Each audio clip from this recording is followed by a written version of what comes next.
I'm 5'3", 115 pounds, so I guess I'm pretty small. That's my reasoning for being very submissive over all of this. This is a lengthy story, so I'm just going to skim, and I'm not the best at telling stories either, so prepare yourself for a long haul. When I started working at this fast food chain, I was 16. It was my first job, and I was excited to finally take my first steps into adulthood. This coworker of mine was training me. For privacy purposes, I'm going to call him Frank. Frank, at first glance, looks pretty young, 19, 21 at most, and we got along very well, and nothing was too bad nor alarming, like conversations about anime and those sorts of things. I remember things started to change slightly when he was talking about a video game character, and none of our coworkers knew who it was. When I saw the green hat character, I said, "Oh, that's Link. How cute. I used to watch my brother play Legend of Zelda 4 Swords." He looked straight at me and said, "Marry me." I laughed it off and continued on with my day. For the rest of my shift, he would hover over me, asking me personal questions like my age, favorite things. Being the open and friendly person I was, I answered quite happily. I told him how I loved butterflies and I was 16. I'm 17 now, and have had several jobs since. When an older man asks for your age as a minor, it's usually never a nice sign. Moving on to December, I'd been at this chain for about a month now. My manager asked me if I wanted to come to their company's secret Santa party, and of course I agreed. When the day came, I arrived with my now ex-best friend. Frank arrives on the phone acting busy and such, so I didn't think too much about him. Actually, during the whole party he was on the phone. I was getting food when he tapped on my shoulder, still on the phone even then, and handed me this beautiful butterfly necklace. I didn't really know what to say besides thanking him, thinking he was my secret Santa. Then later, my other coworker comes up to me, handing me a gift card to Starbucks and a plush. I asked why, and she said she was my secret Santa.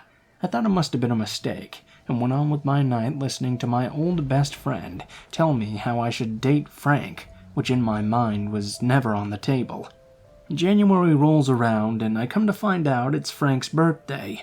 We were just working until I heard one of my girl coworkers, who was into him at the time, wishing him a happy birthday. Being that person, I wish him a happy birthday while my other coworker asks how old he's turning. He said 27.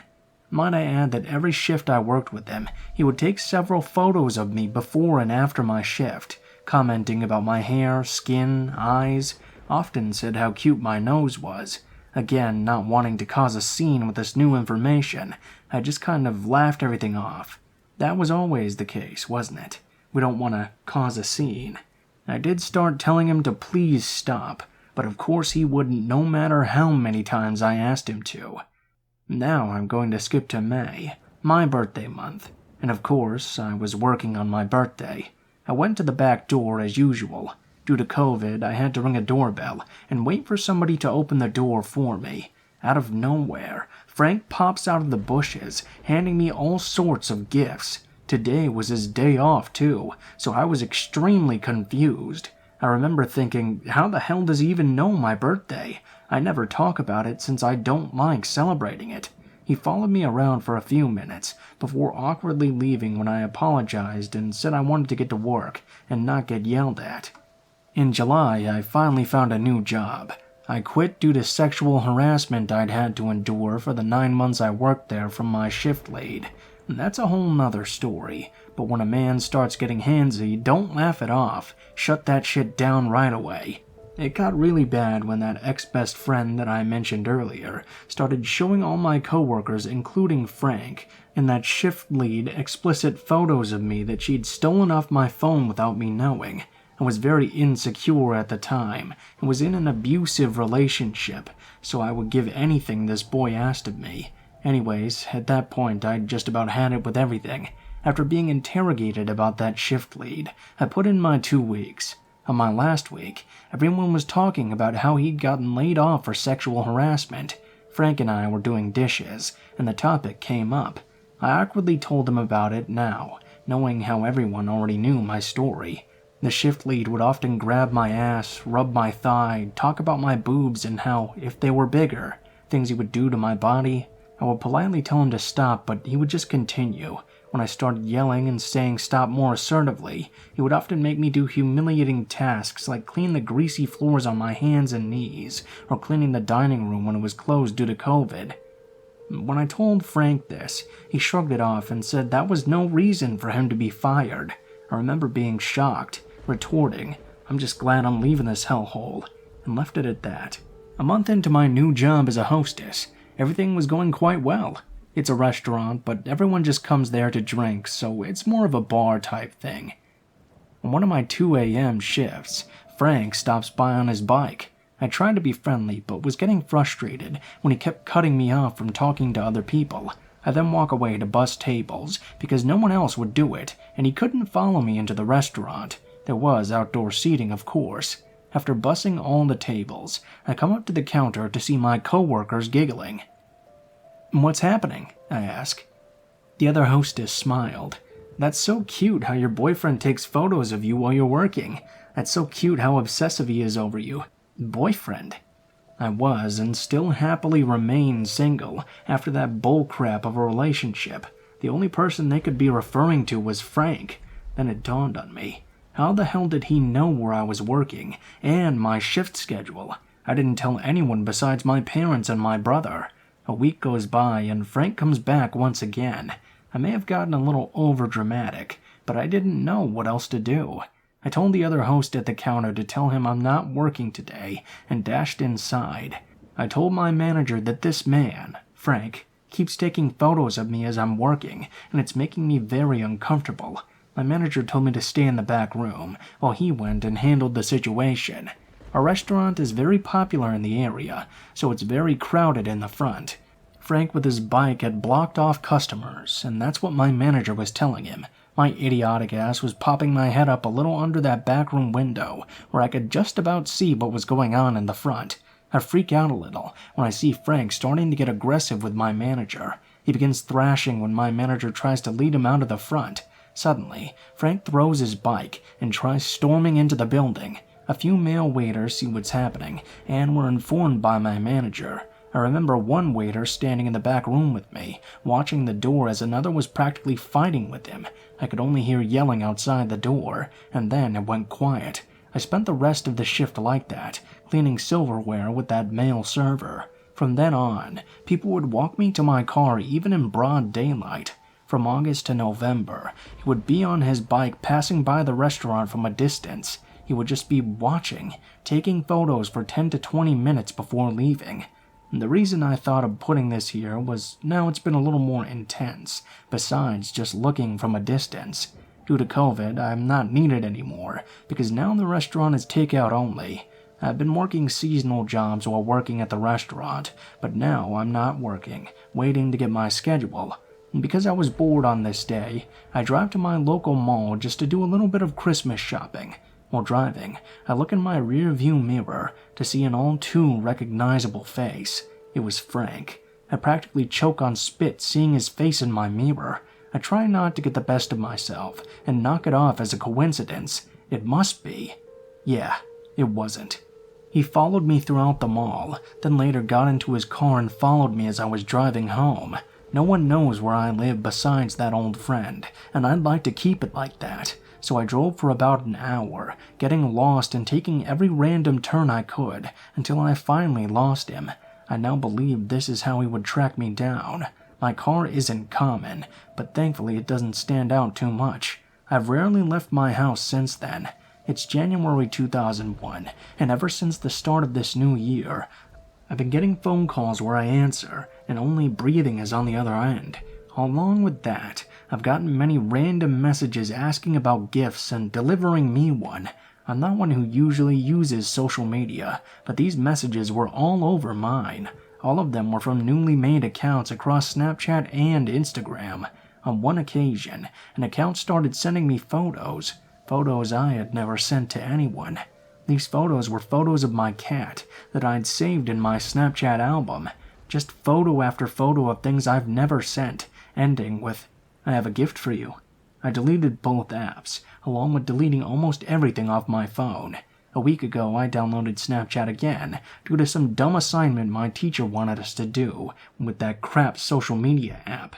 One of my old coworkers sent me a message. I open it. Frank wants to give you your Christmas gift. You want to stop by real quick? Maybe I'm just overreacting, or maybe those accounts were Frank. I just want to say my personality has changed because of all of this. I'm very protective now, rarely talk to anyone, and I'm not as friendly as I was back then.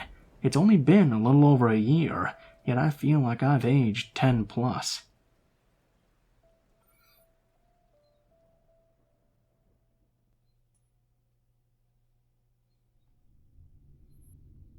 So it's 7 a.m., and I'm idling in a McDonald's parking lot until sunrise.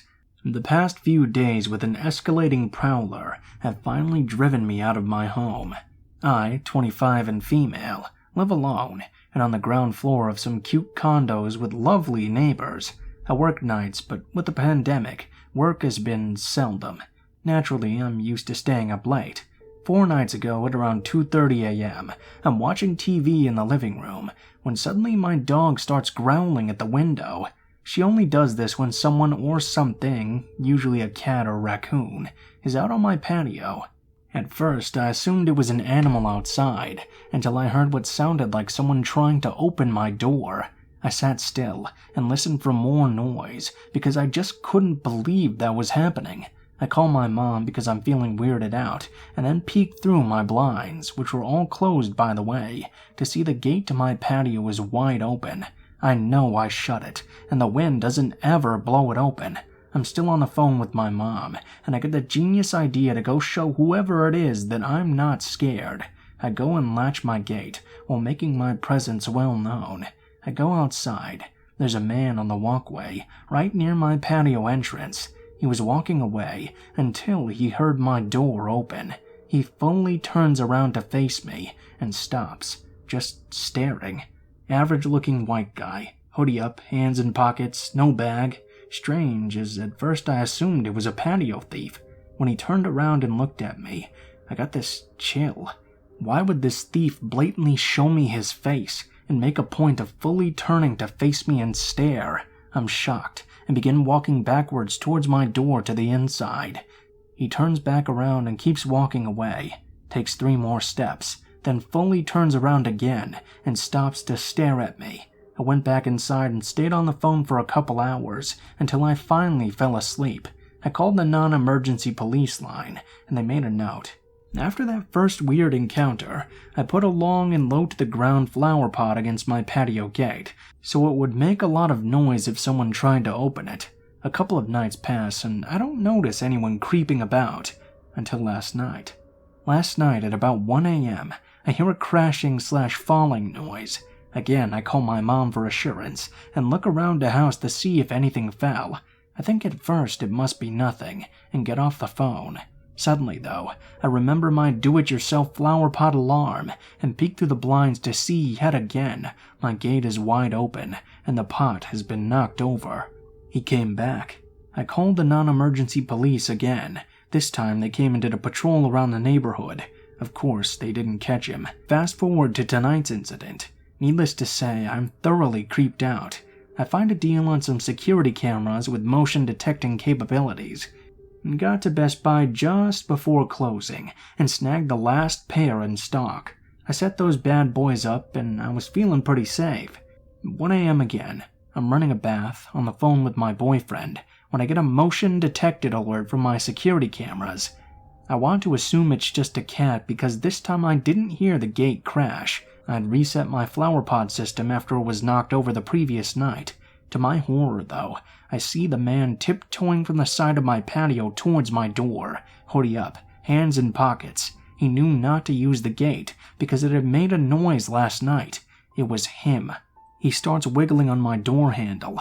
I'm absolutely terrified he's right there. He's back, again. I throw on a long coat and run into the lobby barefoot and call 911. My boyfriend got there before police and was running through the back with a baseball bat looking for this creep. Unfortunately for me, and lucky for him, he got away. The police didn't find him either. So here I am, sitting in a McDonald's parking lot at 7 a.m., scared to go home. It's all just too creepy, and I know to trust my gut. Why would he turn around and stare the first time? Why would he come back after he knew I'd seen him? Why is he so determined to be here? He hopped the fence to avoid the loud noise as well. What scares me most is how persistent and how undeterred he seems by all of it. What will stop him? What is the endgame for him? Nothing is missing from my patio. Frankly, there's nothing to steal, and he never had a backpack or bag as well, just hands in his pockets. I have him trying the door tonight on video. I just don't know how to attach it here. Any advice? Anyone know the psychology of guys like this? What can I do?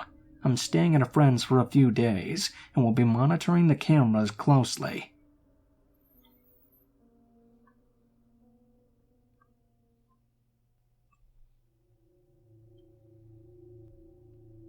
I'm going to start off by saying I'm on mobile, so please excuse any errors I make. I was unsure of combining all my experiences into one post or not, but I felt like that would be way too long, so I'll just stick to the one which seemed the most disturbing. When I was a child, around 7 years old, my parents were very friendly with my great uncle, who owned an auto body repair shop. We would also spend the nights at the shop as a sort of family hangout/gathering area. My parents always visited that shop, and took us with them, even if it was dark out. Me and my brother were too small to be left alone anyways. Of course, my brother and I would goof off with our cousins and would run off to play down in the alleys by the shop.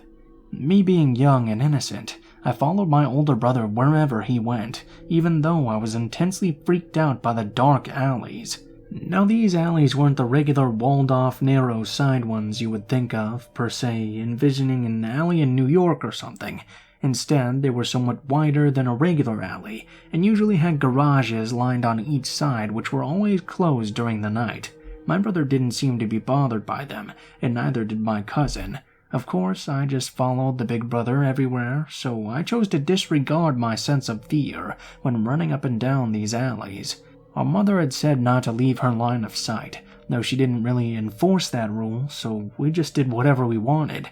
On one particular night of doing the whole kids being kids thing, running throughout the alleys, one garage was closed, yet I saw light coming through the cracks of the door, which was very odd. I don't think I thought much of it, as I continued to follow my older brother and run around the corner. We made a loop back around the block with the lit-up garage, and once we rounded the corner again, the garage was now open, and a man was standing outside of it. I'd also like to point out that a large black truck was parked parallel to the open garage just a few feet away. The truck was just far enough away to where we couldn't go around it from the opposite side of the open garage. We had to run through it next to the open garage side. When we were running through the alley, we were forced to stop by the man standing outside. The man was white with a long beard, and that's all I can remember of him. He gave me extremely bad vibes as we lined up, suddenly stopped our game of running, which I was extremely confused about. He was holding his arm out against the truck, so we couldn't run past him. He asked for my cousin's name, and then he let him pass after my cousin answered, putting his arm back once again. He asked for my brother's name, and let him pass after a response, putting his arm up again for me. I said my name quickly, in hopes he would let me past, thinking he would raise his arm as quickly as he'd done for my brother and cousin. I tried to run past him, but he held his arm out firmly, and smiled to me as I smacked right into it. At this point I was alone, as my brother and cousin had left me to continue running who knows where. I stared at the man's eyes, as he asked me if I wanted to come into the garage. I've always had extreme social anxiety as a kid, and adult, and would never want to talk to adults, nevertheless stay at a random adult stranger's garage, so I very clearly said, "No thank you." He asked again. This time 4 or so men appeared out of nowhere. I'm assuming they were in a back room, and flooded the lit-up garage. They all smiled at me, and I could never hide my facial expressions, so I'm sure they could tell I was very stressed and wanted to leave. I yelled again, "No thank you," shaking my hands left and right to also gesture I very much did not want to go in there. The men were all staring and attempting to look friendly as I stared into the bearded man's eyes. He just looked at me for a solid 10 seconds, which felt like forever. Even as a kid, I could tell he was contemplating whether or not to let me go. Abruptly, though, he said, "All right, thank you," and I sprinted away. As I ran, I heard one of his friends say, "Why did you let her go?" To which the man just shrugged and laughed. I don't know. I told this to my mom probably more than a decade later, and she said my father knew the bearded man.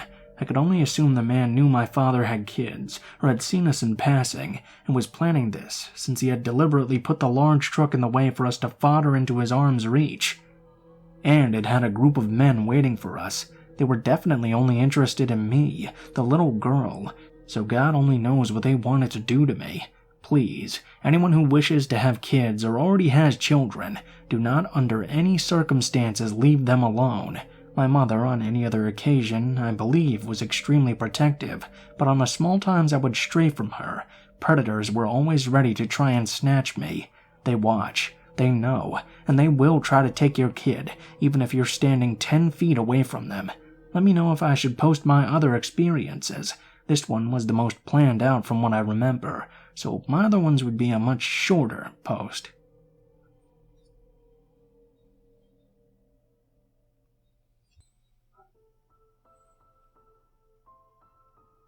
What is up, guys? Blue Spooky here, as always. Thank you guys so much for watching, especially if you made it this far into the end of the video. Thank you guys for sending in your stories and all your comments and support. It's really made me feel a lot better after all that stuff. I admit that maybe I panicked a little bit more than I should have because I had 2 strikes, but I think with the videos taken down and everything, that I'll eventually put back up after the strikes are gone. It'll probably be fine. But I still have my second channel there in the comments, in case something does happen. I'm also gonna this week try to start posting videos on there as well. I want to read some stuff that's not as scary type of stuff on there, probably some web novels, and maybe do like some read-overs of like manga and stuff if anybody's interested in that kind of thing. Please be sure to like, share, or subscribe if you enjoyed the video and feel so inclined. If you do subscribe, make sure to hit that bell and click the all so you can be notified of all my new upcoming videos.